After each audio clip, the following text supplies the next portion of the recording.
जय हिंद दोस्तों, कैसे हैं आप लोग। तो आज हम बात करने वाले हैं लोड सीजन 1 एपिसोड 6 के बारे में, जिसका नाम है अनबॉक्स्ड। दोस्तों ये एपिसोड सच्ची घटना पे आधारित है, जिसमें एक शापित डॉल की कहानी बताई गई है।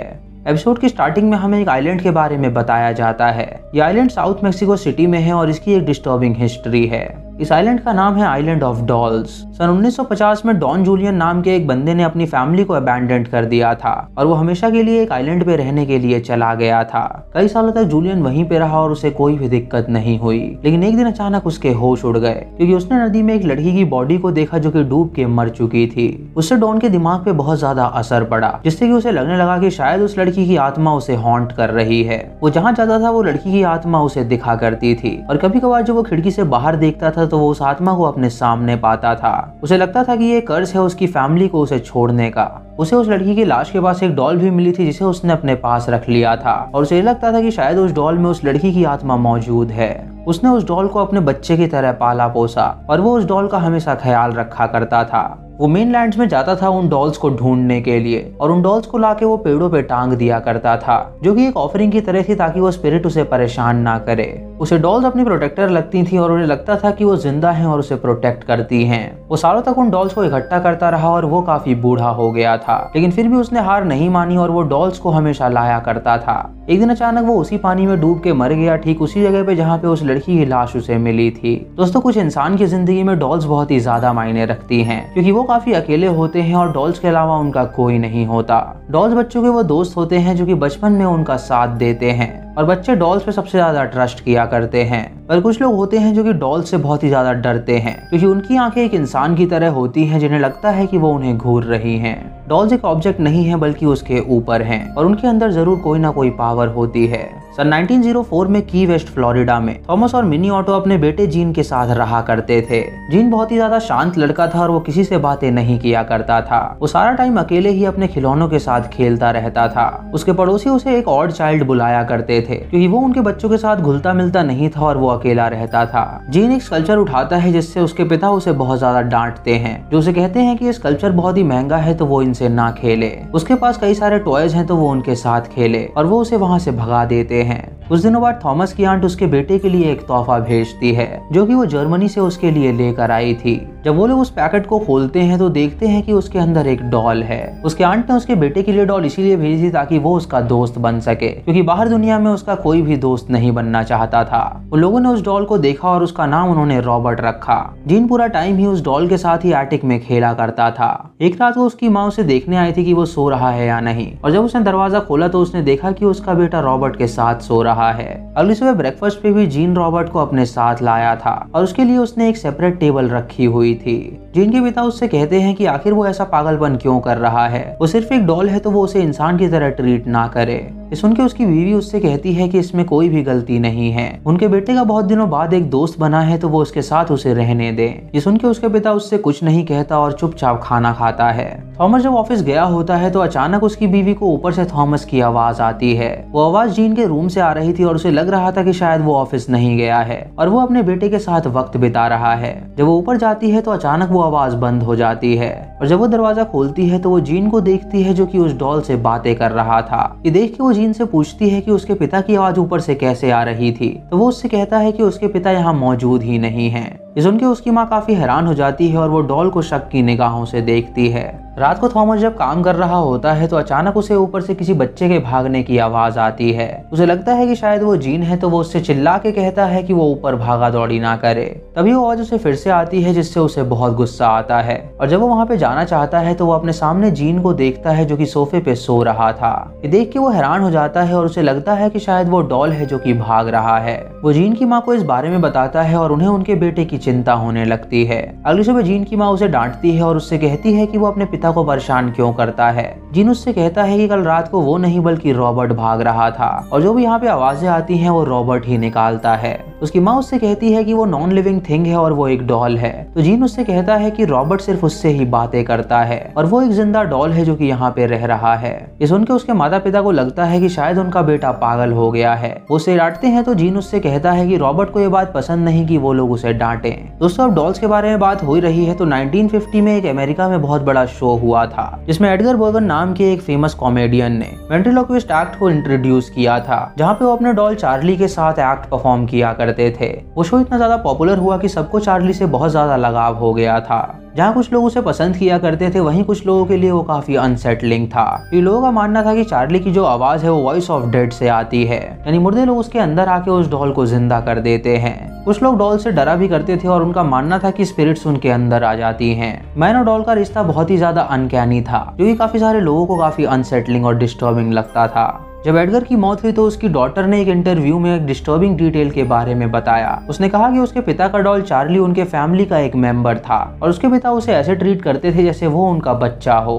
बचपन में उसके पिता ने उससे कहा था कि ये उसका भाई है, इसीलिए वो उसे हमेशा अपना सिबलिंग माना करती थी।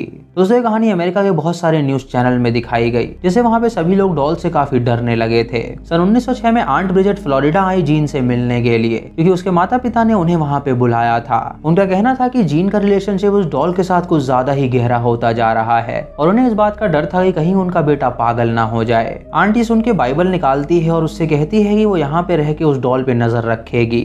थॉमस ब्रिजेट चाहते थे कि वो रॉबर्ट द डॉल को वहाँ से हटा दें, लेकिन जीन की माँ ऐसा बिल्कुल नहीं चाहती थी, क्योंकि वो खुश थी कि उसका बेटा का एक नया दोस्त बना है।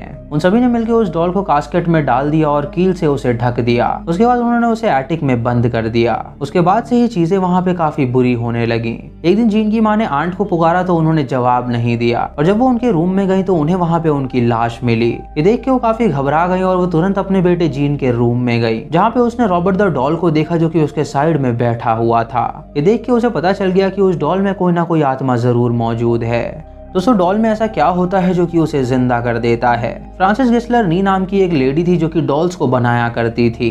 वो उस डॉल्स को बना के उन्हें जान से मार दिया करती थी और फॉरेंसिक साइंस मिनिएचर में उसका काफी इस्तेमाल किया जाता था। वो उन डॉल्स को मारती थी और सारे डेथ को एक्सप्लेन करती थी, जिससे कि एक्सप्लेन हो सके कि आखिर वहाँ पे मर्डर्स कैसे हुए थे। ये तरीका काफी प्रचलित हुआ था और आज भी लोग इसका इस्तेमाल करते हैं ताकि वो क्राइम सीन को अच्छे से पता लगा सकें। आंट ब्रिजेट की मौत का कारण एक स्ट्रोक बताया गया, क्योंकि कोई भी ये विश्वास नहीं कर रहा था कि उन्हें स्ट्रोक आया होगा। सबको लग रहा था कि शायद रॉबर्ट ने ही उनकी जान ली है। जीन की माँ उससे पूछती है कि आखिर रॉबर्ट उस कास्केट से बाहर कैसे आया, तो जीन उससे कहता है कि रॉबर्ट के पास पावर्स है और वो बहुत ही ज्यादा शक्तिशाली है। जब वो लोग उसकी तरफ नहीं देखते तो वो बहुत ही ज्यादा ताकतवर होता है और वो बिल्कुल इंसान की तरह एक्ट करता है। ये सुन के उसकी माँ हैरान हो गई और उसने सोचा कि वो रॉबर्ट के साथ उसे रहने नहीं दे सकती, इसीलिए उसने जीन को हमेशा के लिए बोर्डिंग स्कूल में भेज दिया ताकि वो वहाँ पे जाके रॉबर्ट को पूरी तरह भूल सके। जब वहाँ से क्या तो रॉबर्ट को उन लोगों ने बॉक्स में बंद करके एटिक में बंद कर दिया।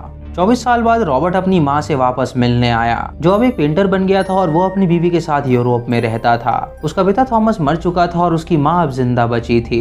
जब थॉमस उसके पास आता है तो उसे देख के वो रोने लगती है और उसकी बीवी को देख के वो उससे बातें करती है और उससे कहती है कि वो सतर्क रहे। वो उसे बताती है कि उसका बेटा यहाँ पे आ गया है तो वो डॉल जरूर अपने आप को छुड़ा लेगा और वो उसके बचपन का दोस्त है तो वो उससे मिलने जरूर आएगा। वो उससे कहती है कि वो जीन को रॉबर्ट द डॉल से दूर रखे, क्योंकि अगर वो उसके पास आया तो वो जीन को पोजेस कर लेगा। उसकी बहू को ये सारी बातें अजीब लगती हैं और वो उस पर विश्वास नहीं करती। वो उससे कहती है कि उसके मरने के बाद वो लोग इस घर को छोड़ के चले जाएं और कभी भी इस घर को मुड़ के दोबारा ना देखें। कुछ दिनों बाद जीन की माँ की भी मौत हो जाती है और उसके मरने के बाद वो कपल फैसला करते हैं उसी घर में रहने का। अपनी माँ के मरने के बाद जीन उस डॉल को बाहर निकालता है और उसके साथ एटिक में खेलने लगता है। उसके साथ ऐसा बर्ताव करता है कि मानो कि वो 25 साल से उसका इंतजार कर रहा हो। वो उसे इतना ऑब्सेस्ड हो जाता है कि वो सारा दिन उसके साथ वक्त बिताता है। एक दिन एन जब खाना बनाने के लिए चाकू निकालने जाती है तो वो देखती है कि उसके ड्रॉर से चाकू गायब है। तभी उसकी नजर रॉबर्ट द डॉल पे पड़ती है जिसके साइड में वो चाकू पड़ा हुआ था। ये देख के वो हैरान हो जाती है और सोचती है कि घर में कोई नहीं है तो इसने ये चाकू यहाँ से कैसे निकाला। तभी उसे दरवाजे के पीछे से कुछ आवाज आती है तो वो वहाँ पे जाती है और अचानक वो दरवाजा बंद हो जाता है, जिससे वो बहुत ज्यादा डर जाती है। उसे उस डॉल के फुटस्टेप आते हैं जो कि उसके सामने दौड़ रहा था और ये देख के वो काफी डर जाती है और उसे पता चलता है कि जीन की माँ सच बोल रही थी। वो डॉल उसे मारना चाहता है लेकिन तभी जीन वहाँ पे आ जाता है, जिससे कि वो दूर चला जाता है और जब एन वहाँ से बाहर निकलती है तो देखती है कि डॉल वहाँ से गायब हो गया है। रात को एन जीन को ये बताना चाहती है कि आखिर उस डॉल ने उसके साथ क्या करने की कोशिश करी, लेकिन वो जीन को देखती है जो कि उस डॉल को ही घूर रहा था। वो उसे ये बात नहीं बताती और वो दोनों सो जाते हैं। रात को जीन उठती है जब उसका पति सो रहा होता है और रॉबर्ट को उठा के वो बाहर पार्क में ले जाती है उसे जलाने के लिए। वो उसके ऊपर मिट्टी का तेल डालती है और उसे आग से जला देती है और अपनी आंखों के सामने वो देखती है कि वो डॉल पूरी तरह नष्ट हो गई है। अगली सुबह जब वो नीचे आती है तो वो देखती है कि उसका पति ब्रेकफास्ट कर रहा है और उसके साइड में रॉबर्ट द डॉल मौजूद है जो कि बिल्कुल सही सलामत है। ये देख के वो हैरान हो जाती है और सोचती है कि ऐसा मुमकिन कैसे हो सकता है। जीन उससे कहता है कि रॉबर्ट ने उसे बताया कि कल रात उसने उसके साथ क्या किया था, लेकिन उसने उसे माफ कर दिया है तो वो आइंदा ऐसी हरकत दोबारा ना करे। दोस्तों सालों साल जीन उस रॉबर्ट द डॉल के साथ रहता आया और उस घर में कई सारे स्केरी इवेंट्स हुए जिससे उनके पड़ोसी काफी डरा करते थे।